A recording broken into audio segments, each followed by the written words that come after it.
Hello, thank you so much for joining us. My name is Ashley Craven, and I am the Marketing Director of Griffin House. And today, we have the pleasure of being joined by Dr. Sarah Taylor Vanover.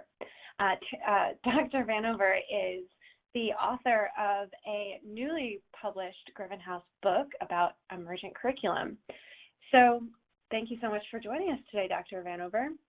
So please do join our free online community for this Ed webinar. And as a member, you'll get all types of, again, free resources. You can view and share, obviously, this recording, but you'll also be able to view and share all of our other content in our community. You'll be able to take the CE quiz to get credit. You'll be able to download all types of slides for the webinars and their chat logs. You'll be able to join discussions and so much more. So you can join our community at edweb.net/bookchat. New this spring for Griffin House includes Building on Emergent Curriculum, Dr. Vanover's newest title, just released a little bit more than 2 weeks ago this April. Griffin House is the sponsor of today's Ed webinar. And if you're unfamiliar, Griffin House is an award-winning publisher of educational books and resources for families and parents and educators of young children. So we provide all types of resources for parents and educators of children ages birth through 5.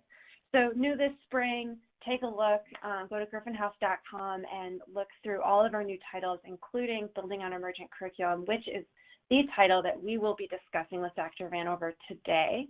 As part of our promotion with EdWeb for this Ed webinar, we are providing you a special offer. You'll get 20% off of your entire purchase using the code BOOKCHATS.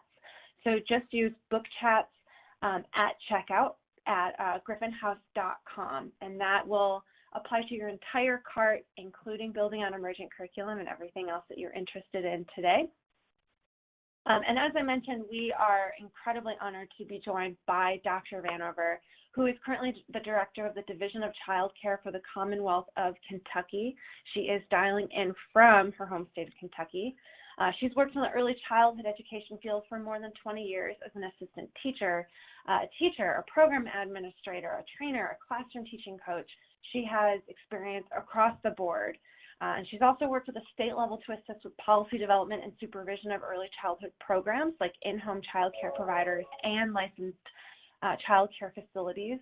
And for the past several years, she's focused her work and her research on assessing the quality of early childhood programs for health and safety requirements and school readiness skills.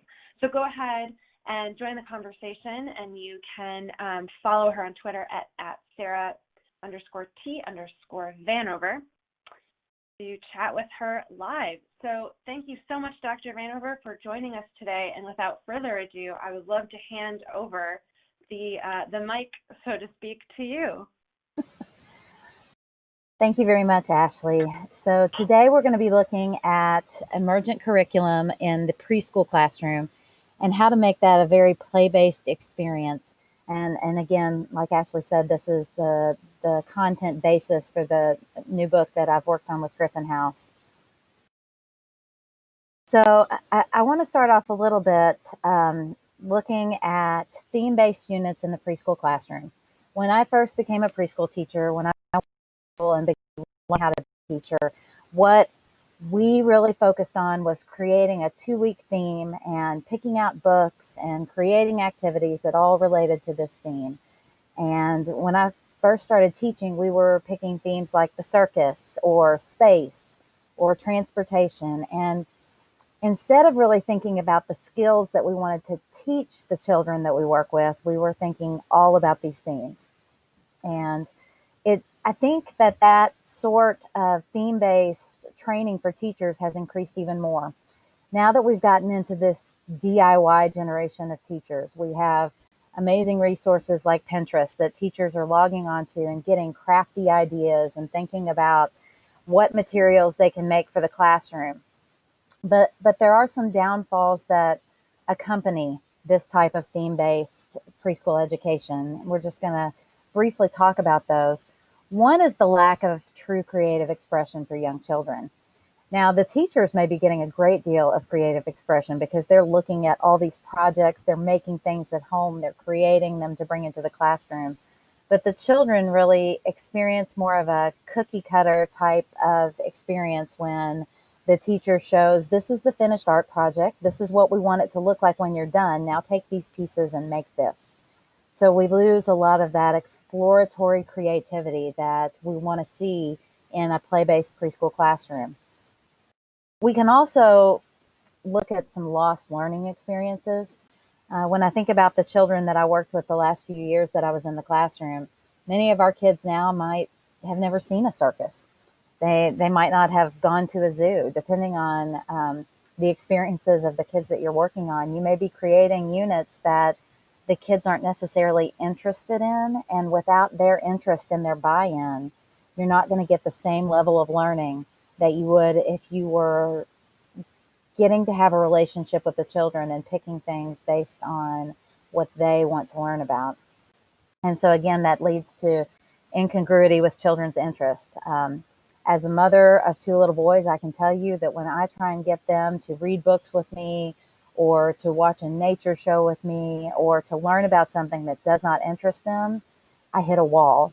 They're done and they don't want to learn more about it. But if I can find a way to work math in to something that they're interested in, if I talk about math related to a soccer game, or if I talk about math related to Minecraft or something that inspires them, then the learning goes so much deeper.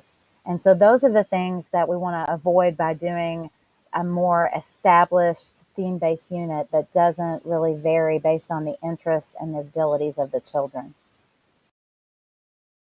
We'll move on here. So one of the questions you may have is, what is emergent curriculum? It's not terminology that all preschool teachers have been familiarized with, but basically it's almost a science experiment for the teachers. The teachers are learning and observing the skills that children need to master in order to prepare for school as they approach kindergarten and elementary school. And so after the teacher observes the student and sees, that child needs some more fine motor skill development because they can't cut with scissors yet. So I identify the need, and then I create the activities and goals that I want to set for the students. Once I've set those goals, that's when I start looking at what activities I can implement in the classroom and helping students to practice those. And then as the children work through those activities, I begin to assess their progress. So instead of focusing on the theme that I might use to create a classroom environment, I'm going to focus on the skills of the individuals in the classroom. And I'm going to use that to motivate the learning so that children can move up to those next levels of development through my classroom activities. So a lot of people have an idea of what emergent curriculum is, and I kind of want to debunk some of those myths. When you present the idea of emergent curriculum to directors or program coaches or teachers, a lot of times you'll hear several responses. And one of those is, we already have a curriculum. You know, we use Teaching Strategies Gold. We use this, so we can't do emergent curriculum. That myth can be debunked because emergent curriculum works with almost any curriculum that you use in your classroom.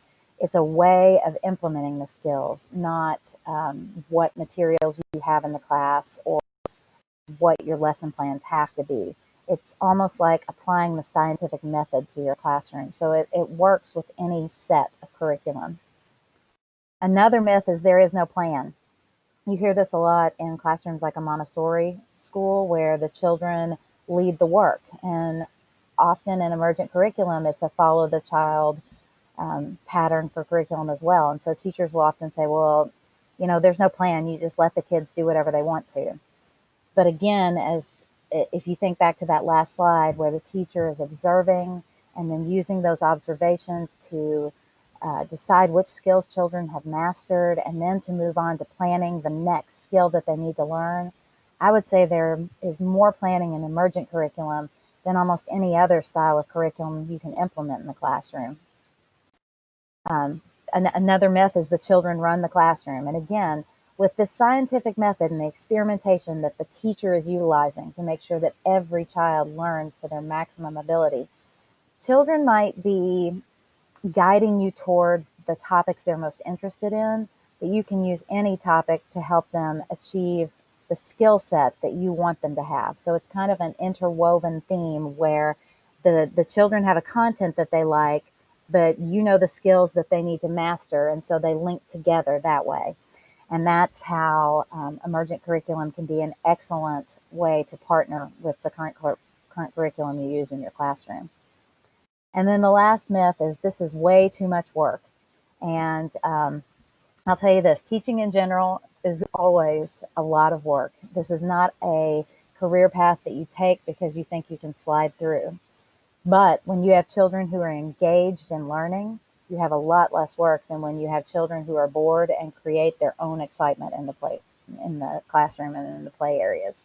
So utilizing a curriculum that keeps them actively engaged keeps the learning going, and then eliminates other types of work in the classroom, like dealing with behavior issues. So all of this relates back to play, and I know that most early childhood educators are extreme advocates for play.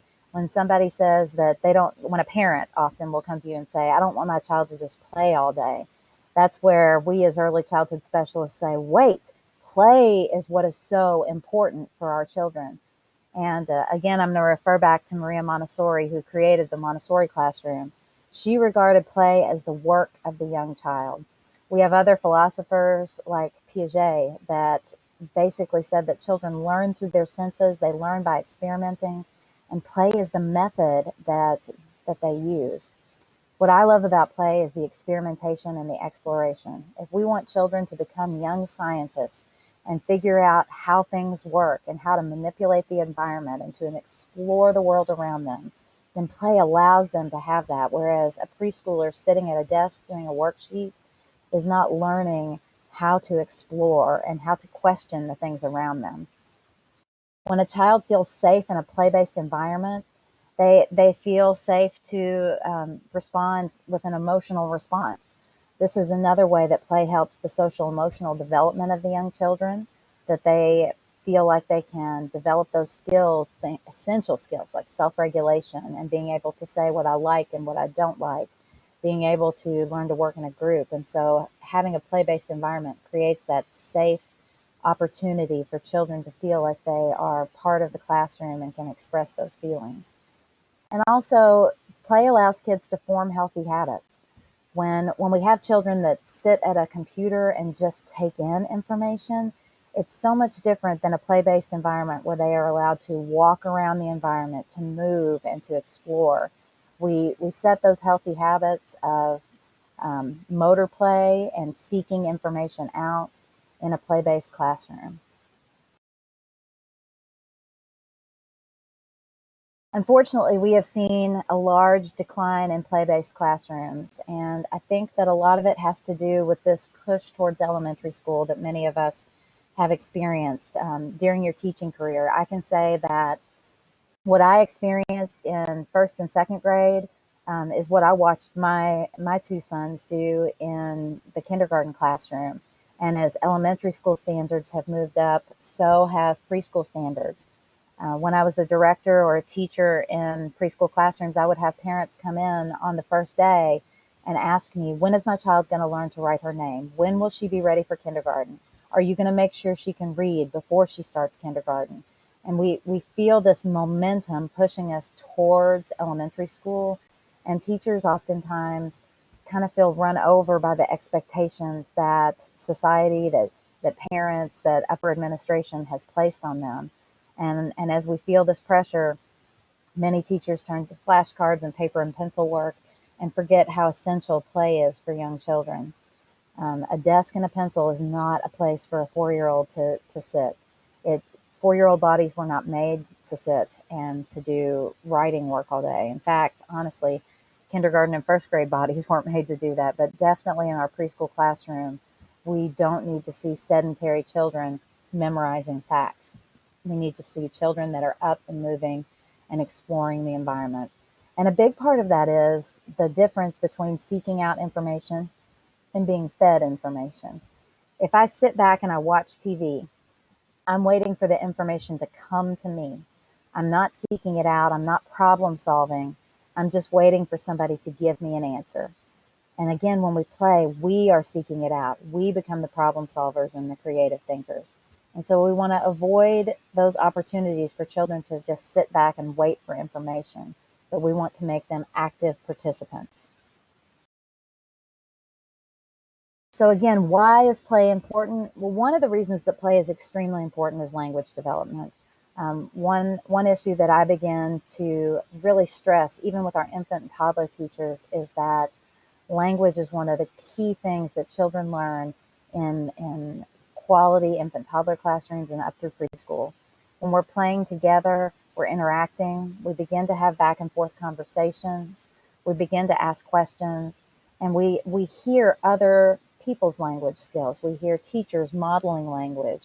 We hear children asking other children asking questions and having conversations with us. Children who have large vocabularies often become our first readers because as they sound words out, they can already assimilate those sounds into the word bank that's stored within their mind. So if they can recall words they already know, then reading is going to go even faster. And play-based environments allow them to develop those language skills.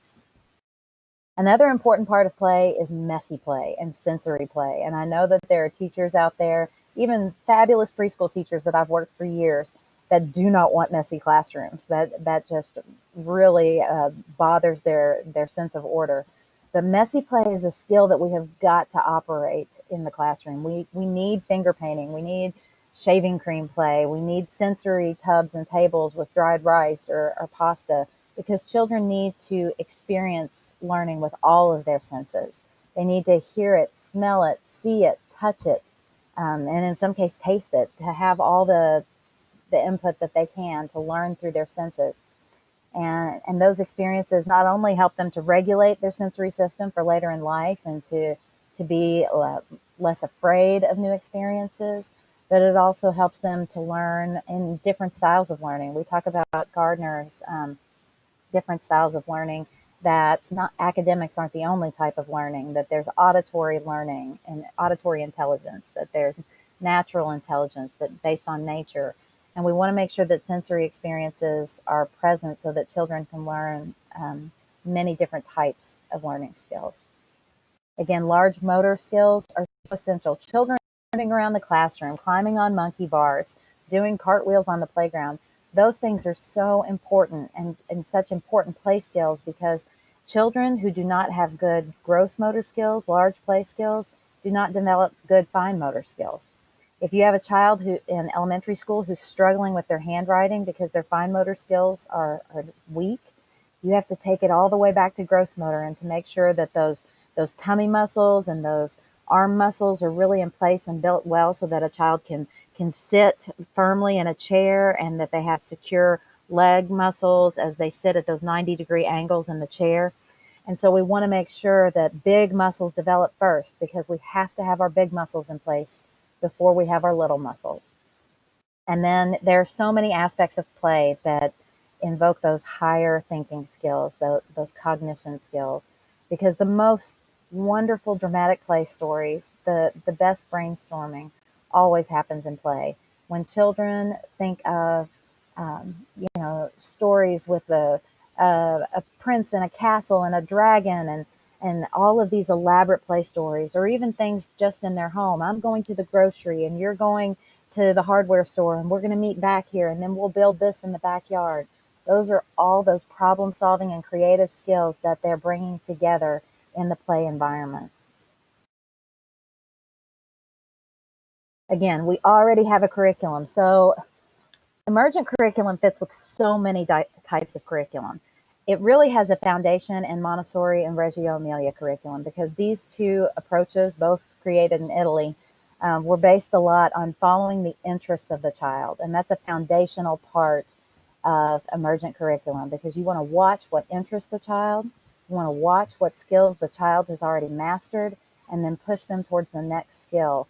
And Reggio Emilia is often known for a project approach, finding a project that a child is really interested in, and then developing all of their skills within the learning area of that project. I mean, if you have a child who is obsessed with sharks, you can use the content of sharks to teach so many different skill sets. So a child is focused on the sharks and really wants to learn everything about sharks, then you can find ways to count while you're teaching about sharks. You can find ways to problem solve. You know, a shark is hungry. Where would a shark go to eat food? So those projects and that child-led process can allow for so much learning. I would say Creative Curriculum and Teaching Strategies Gold is one of the largest programs throughout the U.S. that's utilized in the classroom. You know, Creative Curriculum talks about learning centers. It talks about the different areas of the classroom. Teaching Strategies Gold looks at many different curriculum-based assessment areas that you're observing. This aligns wonderfully with an emergent curriculum. As you're looking at that creative curriculum, you're going to create activities in the classroom that are child-led, that are based on the skills that you've seen checked off in Teaching Strategies Gold. I know that this child can use a palmar grasp and hold something with their whole hand. Now I want to find a way to move their grip this way, so I'm going to pick activities based on what I see to help them develop that new skill set. And Creative Curriculum aligns with that very well. It helps with the Teaching Strategies Gold developmental checklists to support what you're seeing, and that assessment piece that you do after you teach activities with an emergent curriculum. And high scope would be another type of curriculum where we see that plan, do, and review process, asking children, what do you want to learn about? What's the next thing that you're going to do? You know, go out and do that activity and then come back and tell us about it. So there's a lot of that cognition follow-up. Again, we're asking the child to choose what interests them, and high scope follows that lead. So the philosophy of an emergent curriculum fits so well into many different areas of the classroom curriculum that is available. Many teachers don't like change, and as a past director, I can say this, you know, with full confidence. It's hard to get anybody to change. And when you're training teachers on emergent curriculum, if you want to make this shift, I can say that the best way to start off is to tell the teachers what's in it for them and what's in it for the students, because they're there for the students. They do this job because they love the students in their classroom. And if you can tell them what's in it for them, how is it going to make their life better, those are the best selling points for teachers. You know, benefits for teachers include things like having children that are truly invested in what they're learning. Therefore, behavior problems diminish. When children are actively engaged in the classroom, moving throughout the room, enjoying what they're learning, creating ideas for teachers to do their next activities that they're planning. It makes it so much easier than children who wander from area to area without interest and then create their own excitement and behavior problems arise. And so for teachers, that it has a lot of benefit to have children that are truly invested. For students, you know, there are great benefits for students when they feel like their teacher is listening to them. This is what I want to learn about, and they get to be a co-leader in their learning. But at the same time, the teacher is still picking the skills that they want to teach. They're just doing it in a method to create the learning. Again, you know, if there's a project that the student is really interested in, I'm going to build a robot. I'm going to use these cardboard boxes. I'm going to use these tubes, these art supplies, and I'm going to build a robot. Then the teacher uses that interest to say, okay, what would keep a robot together? What shapes do we need? How many bolts and screws do we need to utilize? If they're learning fine motor skills, to put bolts and screws together. You can find all these different developmental areas that you move into that. This type of curriculum, since the students are engaged, teachers have the opportunity to observe. They can do their assessments very easily as they watch children be actively engaged in classroom activities.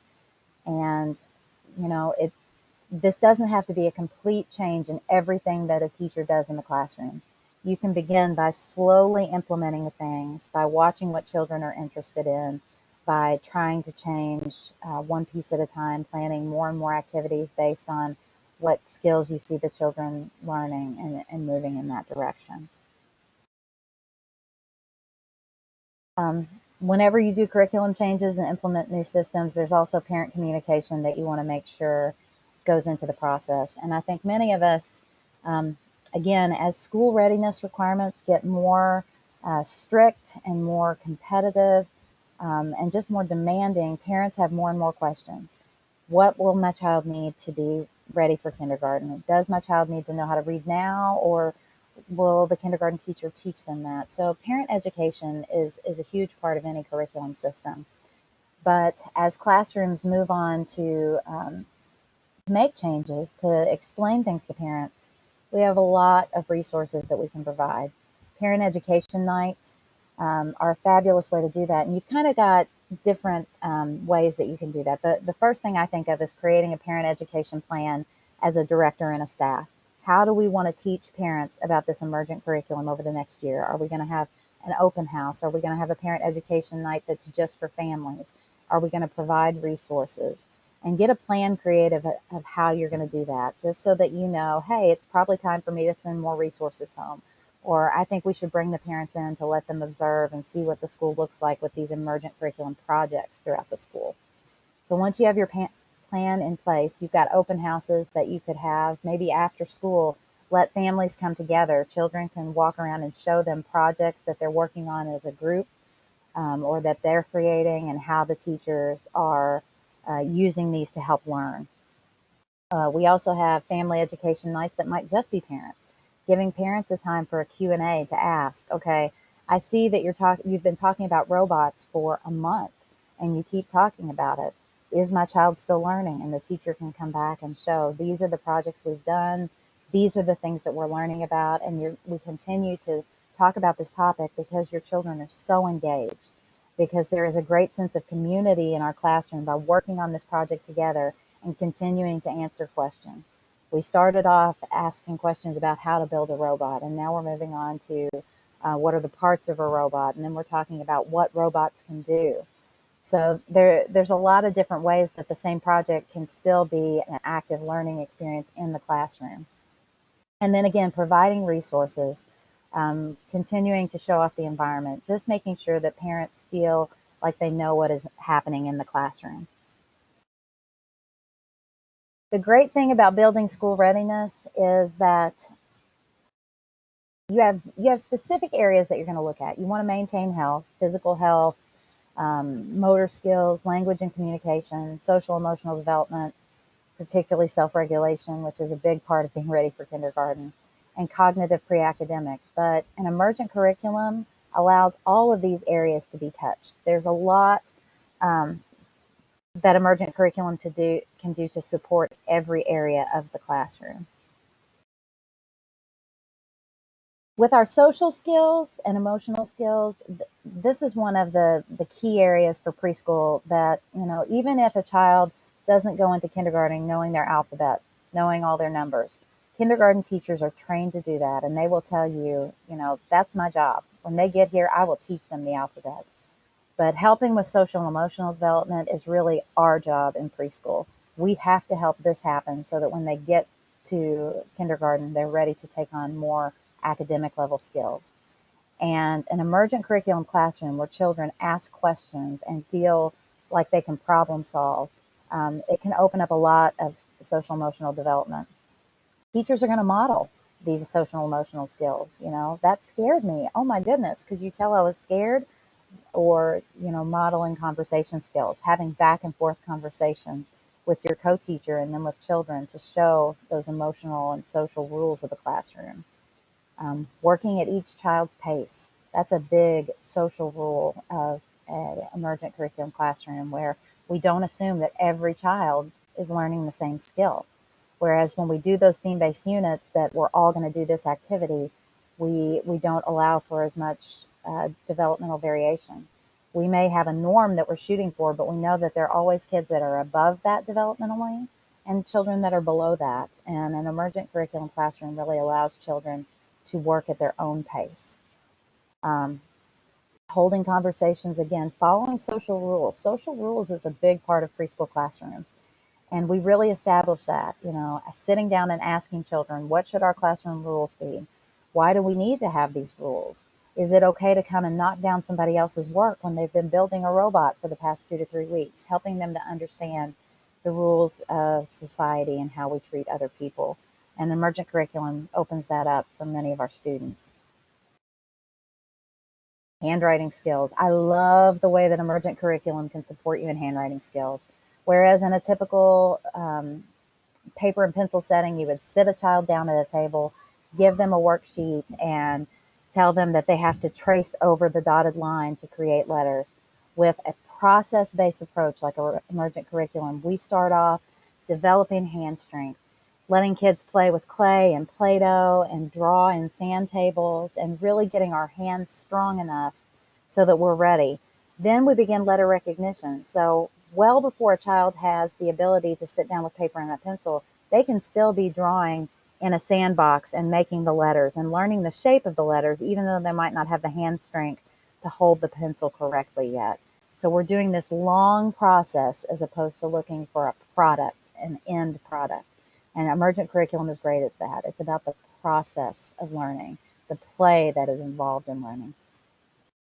And so we begin to look at emergent writing, children that might identify pictures and know that the McDonald's golden arches means McDonald's itself. Um, Children who draw and journal by pictures. They might start off with a journal and draw pictures, and then eventually we transition to children writing letters and writing in their journal in what parents would identify as writing their name and doing more elementary-based skills. But long before they can hold that pencil, they can still know their letters and how the shapes are made by using this process-based approach. The art of problem solving. The heart of the Emergent curriculum classroom, I believe, is the scientific method. When you're with a kid, you ask, what do you think happens? How should we do it? What do you think will happen if I put another block on top of this block tower? Will it fall? And then we test our hypothesis and we let the child come to a conclusion, and we get all those gears thinking in our brain and begin to become young scientists from a very young age. We use open-ended questions in the classroom. Instead of walking by a child and saying, I like your block tower, we say, I wonder what would happen if, or why did you put this block in this position? And ask those kids key questions that they can begin to problem solve. I mean, it's the difference. I think the class curriculum tool that Head Start frequently uses for assessment gives the example of a child, walking by, and a child has a brown block, one of those big wooden blocks, and they've got like 3 plastic bears sitting on it. And instead of saying, you have 3 bears on your block, the way to open up that problem solving is to make a comment like, I wonder what those bears are thinking. And then those are the kids that you see them start to talk and it just doesn't stop.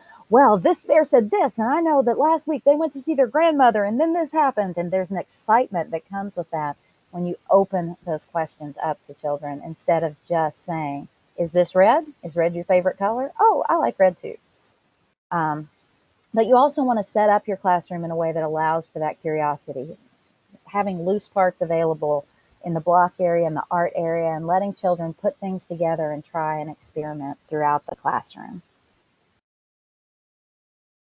Art is a big area where we see that teachers want to have an end product. And we've all been guilty of this. And honestly, as a parent, I love my handprint turkeys for my kids. I have saved every handprint turkey with, the paint, and then we get the little thumb face and all the feathers. And as a parent, I would never give that up. But those kinds of experiences should be occasional, maybe for a holiday or something specific. And they should be thought of as an activity of following directions and not as art. Art needs to be experimenting. We don't want to have a set product at the end. Instead of the teacher cutting out all the pieces in advance and putting a finished product on the table that the children can see and try and imitate, what we want to do is think about the process. Use circle time and show the children, we have art materials out today. We have cars and we have paint. I'm going to put paint on the paper and I'm going to drive my car through it, and then set those materials out and let children just experiment. The biggest part about art in preschool is giving them different tools and different messy experiences. We want to use paintbrushes and crayons, but we also might want to use a fly swatter to do art. We might want to drive cars through the paint. We want to think of every medium and every tool.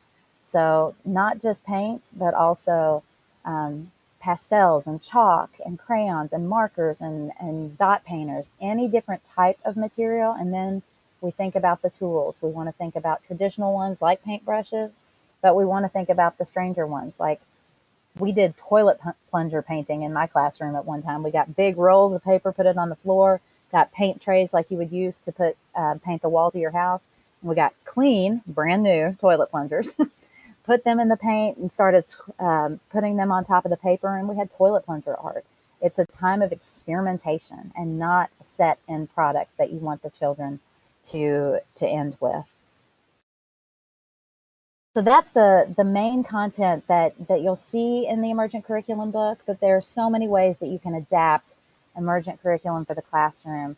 And again, I encourage you to consider this, to think about just the new ways that you want to challenge and engage children to follow, for you to follow their lead and think about the topics that they're interested in, and then use that topic to address these new learning skills and think about this child needs to learn how to share and play, and they love sharks, so let's put tons of sea animals in the dramatic play area and see if they can play and share together.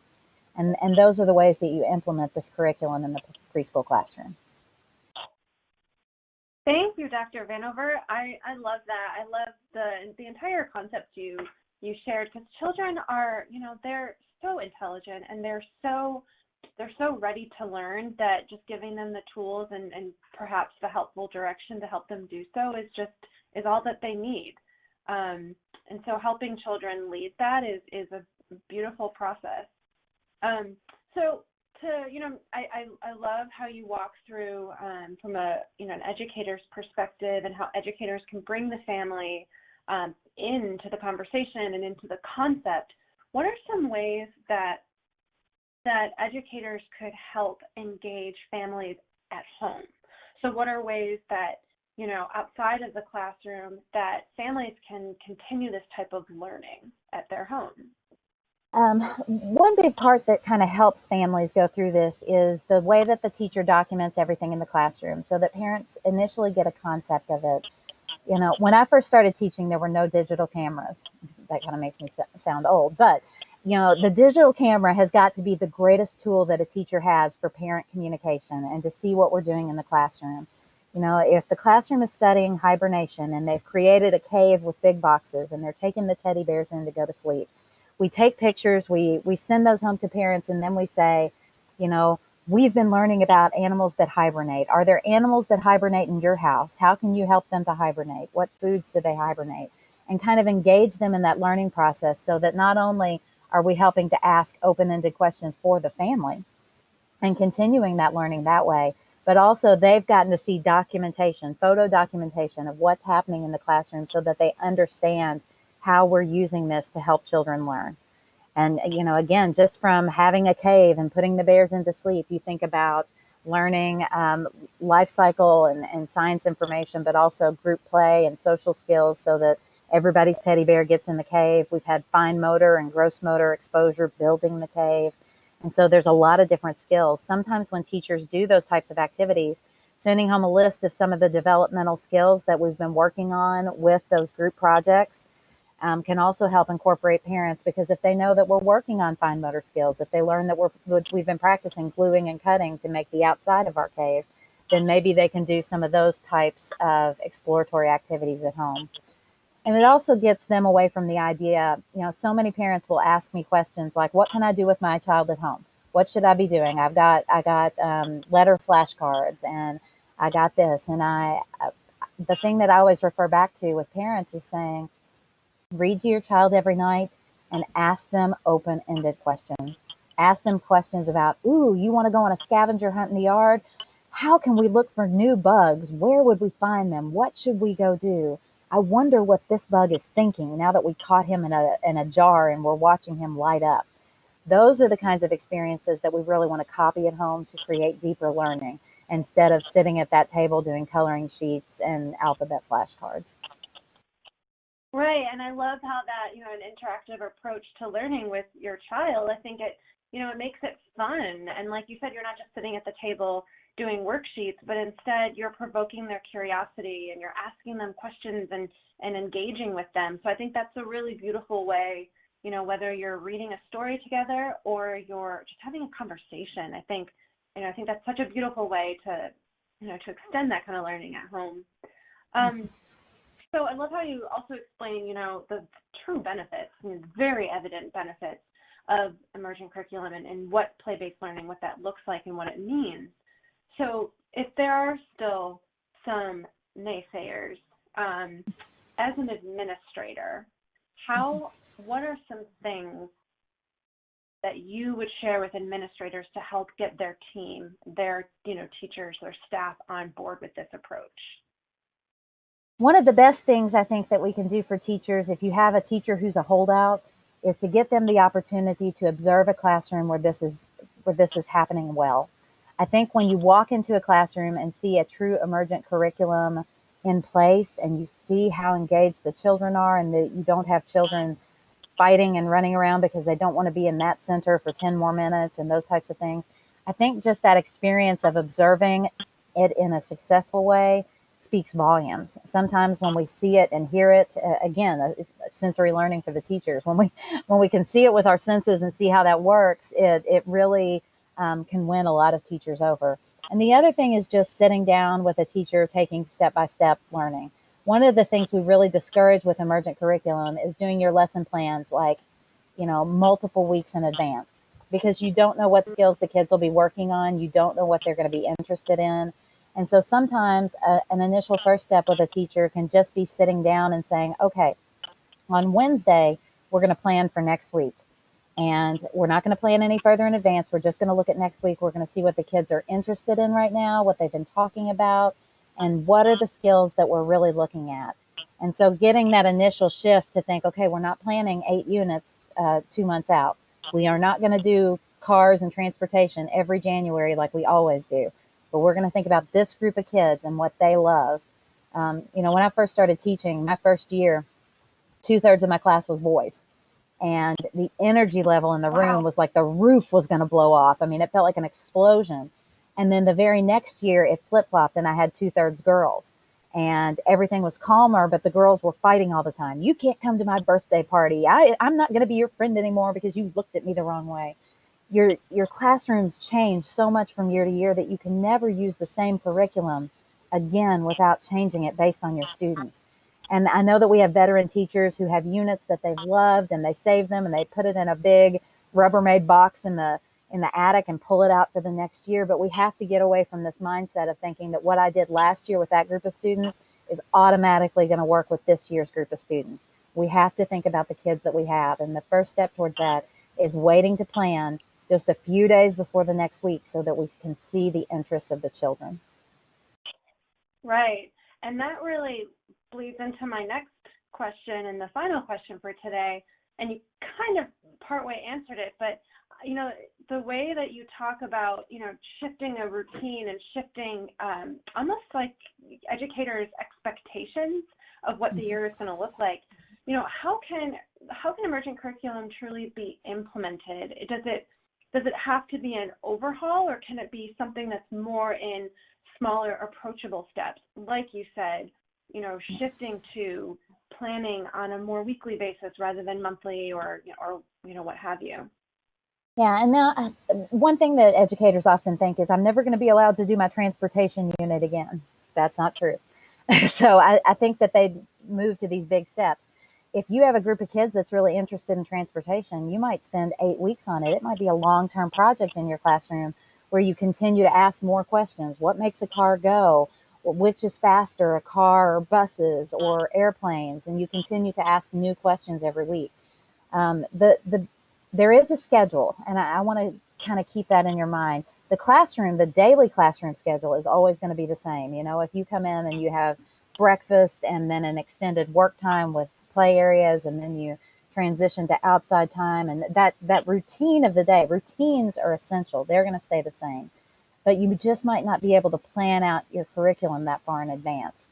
There are times, even in a very strong emergent curriculum classroom, where you might focus on the time of year that it is, or in or, you know, depending on what kind of curriculum you have, it might be a holiday, or you might start off every year just talking about friends as a way to introduce your students into a new environment and to help them feel more comfortable. But then as you learn more about your students, you know what motivates them. Um, Certain topics are going to motivate students and different groups of students in different ways. Now, you're never going to pick a topic that motivates every child in the classroom. So you never think that, you know, by picking this unit on robots, because the kids have shown so much interest, it will involve everybody. You're always going to have some children that you might be talking, you might be doing a big project on robots, but you still have 2 or 3 little girls over here that love horses and they just want to talk about that. And so you might plan some horse activities just for them. You also have to think about, you know, just making adaptations. If I've got, not everything has to be theme based. If I'm really trying to teach fine motor skills, then I might just have ripping paper set up as an activity and collage out the next day so I can practice gluing and picking up those pieces. And it has nothing to do with a project approach. So there's some variety there that you can begin to implement over time. But I do think that setting off with the idea of not planning far in advance and thinking about the immediate needs of the students is the first step into that transition. Right. Yeah, that makes perfect sense. Well, that's great, Dr. Vanover. Thank you so much for sharing that. We truly appreciate your time and most definitely your expertise. And thank you, everyone, for joining us. Just a reminder, to get your special offer, you can, excuse me, you can get 20% off your entire order at griffinhouse.com. Just use the code BOOKCHATS at checkout. And here's a quick snapshot of our latest new releases, one of which, Building on Emergent Curriculum, Dr. Vanover's title, just released about 2 weeks ago. So go out to griffinhouse.com and take a look and check it out. Thank you again for attending, Dr. Vanover. Thank you so much for your time and your expertise and sharing all of your thoughts and approaches. And to our audience, thank you for joining us. Just a reminder to join our free online community for this webinar. As a member, you'll get tons and tons of free resources. You'll be able to view and share not only this recording, but recordings of all of our webinars in our Book Chats community. You'll be able to take the CE quiz and get your CE credits. You'll be able to download the slides and chat logs of all of our webinars and join discussions and so much more. So go ahead and join at edweb.net/bookchat. And of course, join us for our next webinar. Go ahead and register. Our next webinar is just in 2 short weeks. It's April 28th at 2 p.m. Eastern, about talking through anti-bias classrooms. So thank you again, everyone, for joining us. And most importantly, thank you so much for joining us, Dr. Vanover.